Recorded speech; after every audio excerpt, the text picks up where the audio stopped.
bienvenue dans ce tout nouveau podcast des bibliothèques de Quimper-Bretagne occidentale, le Club VIP. Je suis aujourd'hui en compagnie de Marie-Isabelle Tadei et si son nom vous dit quelque chose, c'est parce qu'elle est, entre autres, la co-autrice du programme Dardar, ce programme court de France 2 qui vous fait découvrir l'histoire d'une œuvre d'art en moins de 2 minutes. Et c'est bien pour nous parler d'art qu'elle nous retrouve à Quimper. Il faut dire que l'art, c'est plus qu'un métier pour vous, c'est une vraie passion, non ? Alors, c'est pas un métier, en fait, ce n'est qu'une passion. Et juste une petite chose avant tout, c'est que malheureusement, Dardar, on ne peut pas le conjuguer au présent, puisque l'émission est arrêtée depuis maintenant plusieurs années. Et quant à moi et mon frère, donc Farid Tadei, qui présentait cette émission, nous avons arrêté en 2018, donc ça fait 4 ans. Mais en revanche, l'art continue à être une passion et non pas, j'en fais toujours pas un métier, mais j'essaye par mes modestes moyens de transmettre cette passion donc pendant 16 ans à travers Dardar, en racontant donc en sous-titre l'histoire d'une œuvre d'art, mais on allait plus loin, c'était raconter aussi bien une technique, la vie d'un artiste, et ensuite, depuis une dizaine d'années, à travers des conférences, sur des expositions en général d'art contemporain, que je présente, notamment chez vous, à la médiathèque de Quimper.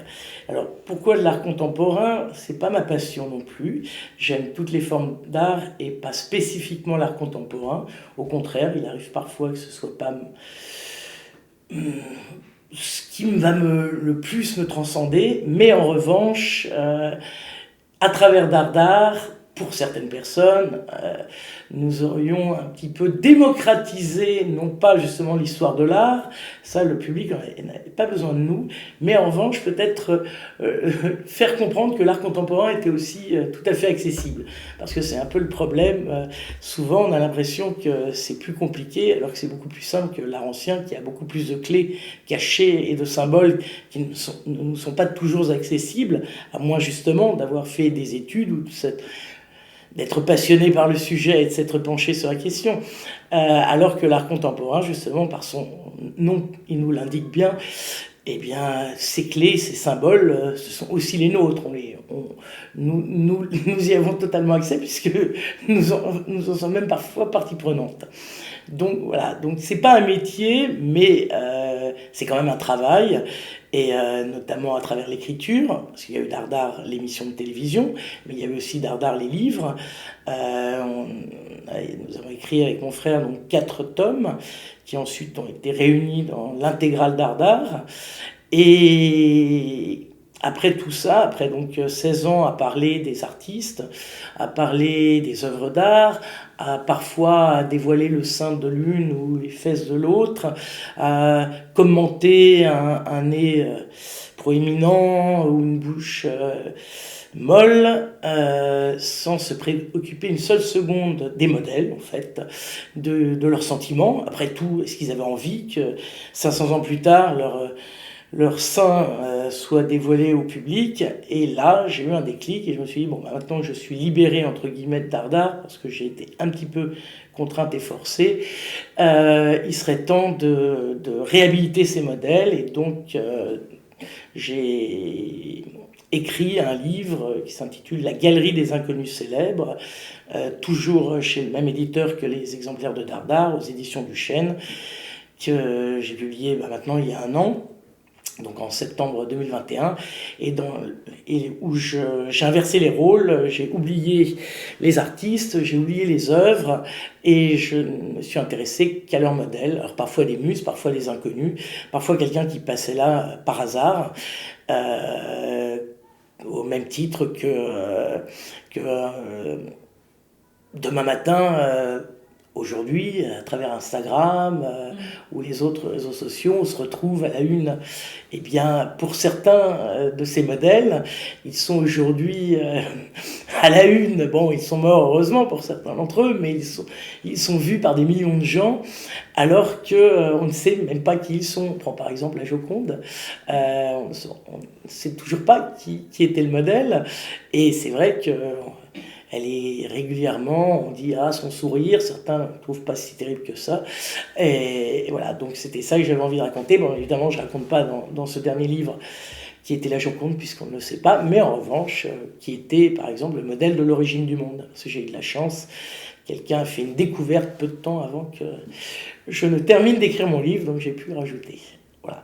Et donc il y a ça, et puis je suis aussi ce qu'on appelle commissaire d'exposition ou curator, c'est-à-dire, alors pas dans les musées, hein, mais dans des galeries ou des espaces d'exposition où là encore j'essaye de faire office de passeuse, plus pour expliquer ou transmettre ou une certaine compréhension d'une œuvre ou d'un artiste, mais en revanche de montrer à un public un artiste, pas justement qu'on trouve dans les musées, des artistes moins connus, en espérant qu'ils le deviendront, mais c'est une activité dilettante, puisque c'est un travail et je refuse ce mot. J'ai arrêté de travailler il y a une quinzaine d'années.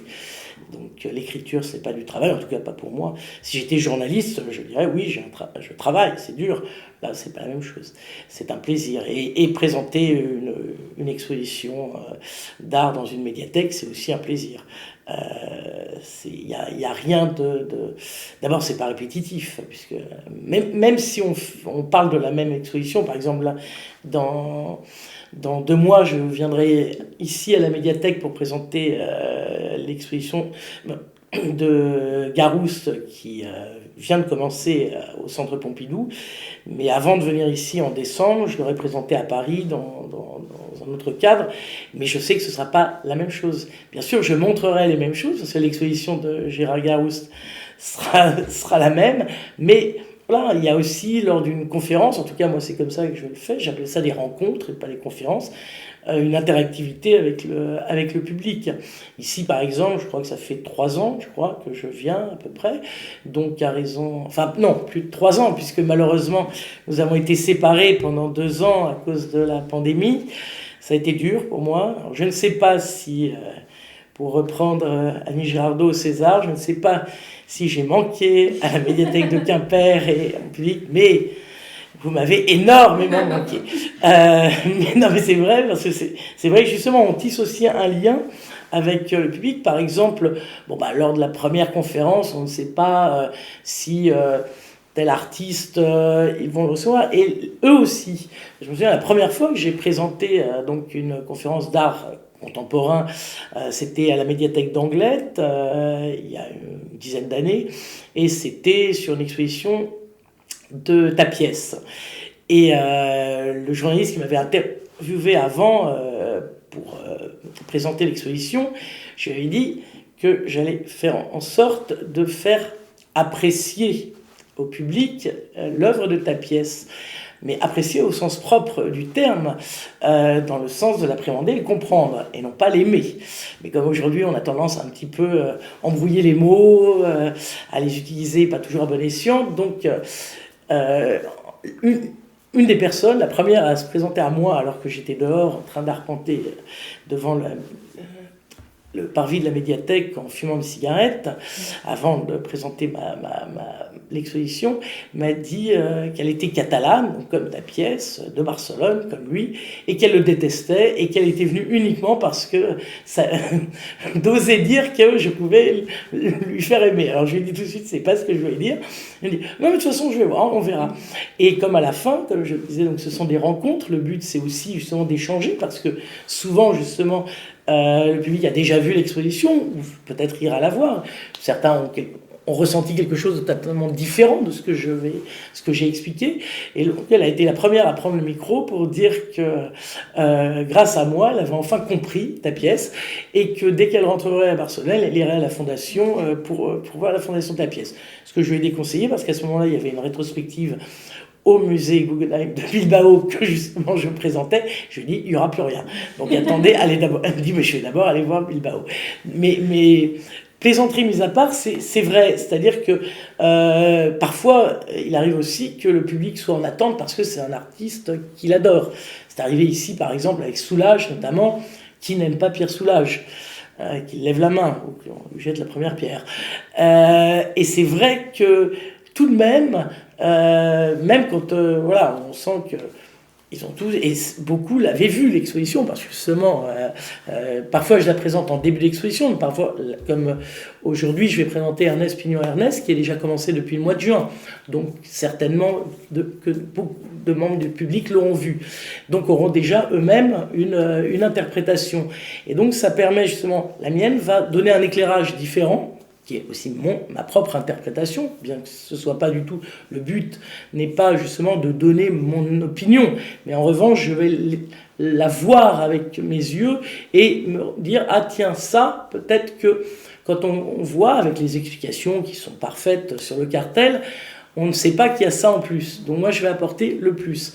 Mais une autre personne, au contraire, qui aura vu, par exemple, dans le cas d'Ernest Pignon-Ernest, vu que ses œuvres sont dans les rues, elles ne sont pas dans au fond Édouard Leclerc, puisqu'il s'agit de photographie, et c'est lui qui y tient. Il faut que ses œuvres disparaissent. Elles ne sont pas du tout faites pour durer dans le temps. Il est même très mécontent quand ça arrive, parce qu'il y a une de ses œuvres qui est au musée de Charleville, un Rimbaud, et quand il l'a vu lors de la réouverture du musée, ça l'a beaucoup dérangé, et il a dit qu'il espérait que, vu comment elle est exposée, elle est au-dessus d'un cours d'eau, le musée pose, et on voit l'eau dessous, comme ça, il a dit qu'il espérait que l'eau monterait pour la faire complètement disparaître. Mais voilà, c'est vrai parce que son œuvre n'existe pas sans le lieu. Mais au même titre que moi, voilà, parce que je suis parisienne et plus très jeune, j'ai la chance d'avoir vu, par exemple, notamment les Arthur Rimbaud, j'en ai vu beaucoup dans ma jeunesse, parce que je ne suis pas si vieille que ça, mais quand même un peu maintenant tapé. Mais en tout cas, lorsque j'avais 14 ans, il a commencé à en mettre dans Paris. Et puis les Rimbaud durs, justement, ceux-là, puis on les a photographiés nous-mêmes. Et donc voilà, quelqu'un a pu voir, parce qu'il est allé à Naples, voir les soupirails, et donc avoir ressenti. Et ça, c'est formidable s'il peut le raconter aux autres aussi, parce que quand on les voit, même en photographie, ça fait un choc. Donc imaginez, au détour d'une rue, vous avez l'impression qu'il y a vraiment un cadavre, et pas n'importe quel cadavre, un pestiféré qui sort comme ça, qui s'est inspiré d'une Pietà de Ribera et d'une toile de Giordino qui, elle, c'est au moment des pestiférés, c'est Saint-Félicien. Enfin bref. Donc l'idée, si vous voulez, c'est ça. C'est un échange, apporter moi un éclairage, mais attendre aussi des personnes qui viennent à la conférence rencontre, qu'ils me donnent leurs impressions. Et c'est ça qui fait que ça ne peut pas être un travail non plus, parce que c'est un échange, c'est pas du spectacle pour autant, mais c'est vrai que les acteurs disent qu'au théâtre, justement, c'est jamais la même chose, parce que le public, s'il est réceptif ou il ne l'est pas.